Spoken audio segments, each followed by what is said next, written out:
নমস্কাৰ educator YouTube চেনেলটোলৈ সকলোকে স্বাগতম জনাইছোঁ আৰু বহুত দিনৰ মূৰত ইউটিউবত আজি ভিডিঅ' লৈ আহিছোঁ।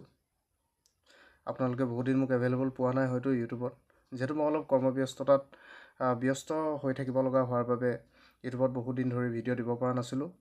কিন্তু এতিয়াৰ পৰা আজি এই মুহূৰ্তৰ পৰা এগেইন মই কণ্টিনিউ কৰিম ভিডিঅ' আৰু যিসকলে বৰ্তমান জড়িত হোৱা নাই আমাৰ লগত তেওঁলোক পুনৰ জড়িত হওক আৰু এতিয়াৰ পৰা আপোনালোকক মই কণ্টিনিউ ভিডিঅ'সমূহ প্ৰভাইড কৰিম। ইম্পৰ্টেণ্ট এডুকেশ্যনেল ভিডিঅ'সমূহ আপোনালোকক আজিৰ পৰা পুনৰ যোগান ধৰিম। গতিকে আহক সকলো।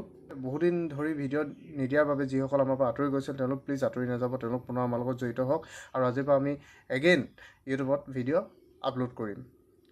গতিকে আজি এটা ইম্পৰ্টেণ্ট ভিডিঅ' লৈ আহিছোঁ আপোনালোকৰ মাজলৈ। The Assam cooperative apex bank লিমিটেডৰ পৰা এখন নটিফিকেশ্যন আহিছে। যোৱা 9 জুনত তেওঁলোকে অফিচিয়েল ৱেবছাইটত এখন মুকলি কৰিছে, যিটো আমাৰ আছাম কোঅপাৰেটিভ এপেক্স বেংক লিমিটেডৰ ফালৰ পৰা আহিছে।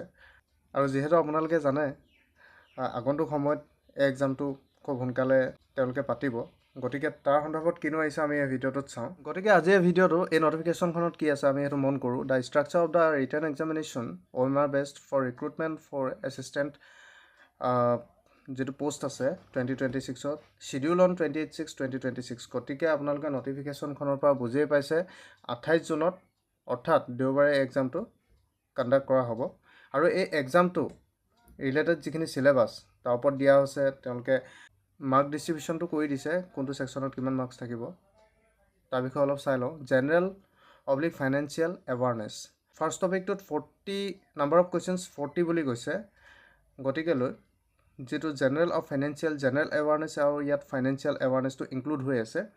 জেনেৰেল এৱাৰনেছ বুলি ক'লে আপোনালোকে হয়তো যিসকলে এক্সাম দিছে তেওঁলোকেতো গমেই পায় জেনেৰেল এৱাৰনেছৰ ভিতৰত কোনখিনি চিলেবাছ ইনক্লুড হৈ থাকে, যেনেকৈ এনভাইৰনমেণ্ট ৰিলেটেড হওক, হিষ্ট্ৰী ৰিলেটেড হওক, পলিটি ৰিলেটেড হওক, এইখিনি চিলেবাছ সোমাই থাকে জেনেৰেল এৱাৰনেছ। আৰু তাৰ লগতে যিসকলে এইবাৰ প্ৰথম এক্সামটো দিব তেওঁলোকে চাগে অলপ কনফিউজ হ'ব পাৰে যে ফাইনেন্সিয়েল এৱাৰনেছ মানে কি। ফাইনেন্সিয়েল চাওক আপোনালোকে, ফাইনেন্সিয়েল এৱাৰনেছ মানে হৈছে ফাইনেন্সিয়েল ৰিলেটেড টপিক, যেনেকৈ ধৰি লওক আপোনালোকৰ ইকনমি যিবোৰ নিউজবোৰ আহি থাকে, ফাইনেন্সিয়েল নিউজবোৰ আহি থাকে, যেনেকৈ ধৰক ৰেপ' ৰেট হৈ গ'ল, ইনফ্লেশ্যন হৈ গ'ল, GST হৈ গ'ল, এনেধৰণৰ কিছুমান কনচেপ্ট আপোনালোকে ক্লিয়াৰ কৰি আহিব এই এক্সামটো দিব আহোঁতে। নেক্সট হৈছে জেনেৰেল ইংলিছ বা ইংলিছ লেংগুৱেজ। জেনেৰেল ইংলিছৰ ভিতৰত আপোনালোকৰ থাকিব English grammar, vocabulary, tense, voice, narration, এইবোৰ থাকিব আপোনালোকৰ। পেৰাজাম্বল থাকিব পাৰে, এনেধৰণৰ বিভিন্ন আপোনালোকৰ ইংলিছ কনচেপ্ট কিছুমান থাকিব, সেইখিনি আপোনালোকে ভালদৰে পঢ়ি আহিব। নেক্সট হৈছে ইংলিছ লেংগুৱেজৰ ভিতৰত কম্প্ৰিহেনশ্যন থাকিবই। গতিকে নাম্বাৰ অফ কুৱেশ্যনছ দি আছে 25। নেক্সট 3 নম্বৰ পইণ্টত দি আছে reasoning ability, computer aptitude.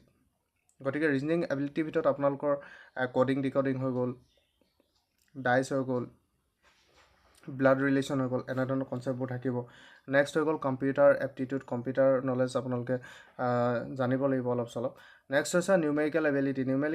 Numerical ability মানে যিবিলাক আপোনালোকৰ মেথছ হয়, বৰ টাফ লেভেলৰ মেথছ আহিব বুলিও নকওঁ, হ'লেও আপোনালোকৰ এভাৰেজ টু মডাৰেট লেভেলৰ মেথছ বা নিউমেৰিকেল ইয়াত অহা যাব। যেনেকৈ ধৰক LCM, HCF এনেধৰণৰ হ'ল টপিক, এভাৰেজ আহিব, পাৰ্চেণ্টেজ, ৰেচিঅ', প্ৰপৰ্চন, এনেধৰণৰ।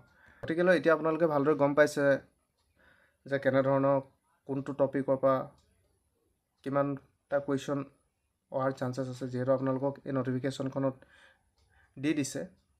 গতিকেলৈ যিসকলে ৰিভিজন কৰা নাই এতিয়াৰ পৰাই তেওঁলোকে ৰিভিজন কৰিবলৈ ষ্টাৰ্ট কৰি দিয়ক, যিহেতু 28 তাৰিখে আপোনালোকৰ এক্সামটো কণ্ডাক্ট কৰা হ'ব। এতিয়া টোটেল নম্বৰ কুৱেশ্যনছ দিয়া আছে, আপোনালোকে মন কৰক 125।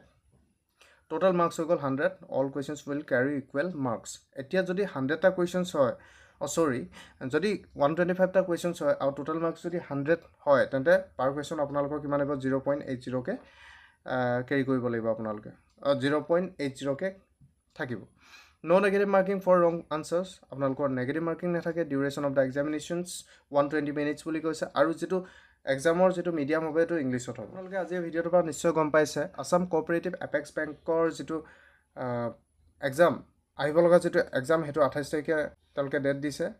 আৰু এই নটিফিকেশ্যনখনত এই এক্সাম ৰিলেটেড আপোনালোকক এক্সাম পেটাৰ্ণটো দিয়া হৈছে, 2026ৰ এক্সাম পেটাৰ্ণটো দিয়া হৈছে। গতিকে যিসকলে এক্সামটো দিব তেওঁলোকলৈ বেষ্ট উইচেছ থাকিল আৰু তেওঁলোকে ভালদৰে এক্সামটোৰ কাৰণে প্ৰিপেয়াৰ কৰক আৰু যিসকলে খুব কষ্ট কৰিছে আশা কৰোঁ যাতে তেওঁলোকে এক্সামটো সফলতাৰে পাছ কৰি নিজৰ জীৱনটো ভালদৰে গঢ়ি তোলে। Thank you. আজিৰ ভিডিঅ'টোত ইমানেই আছিল।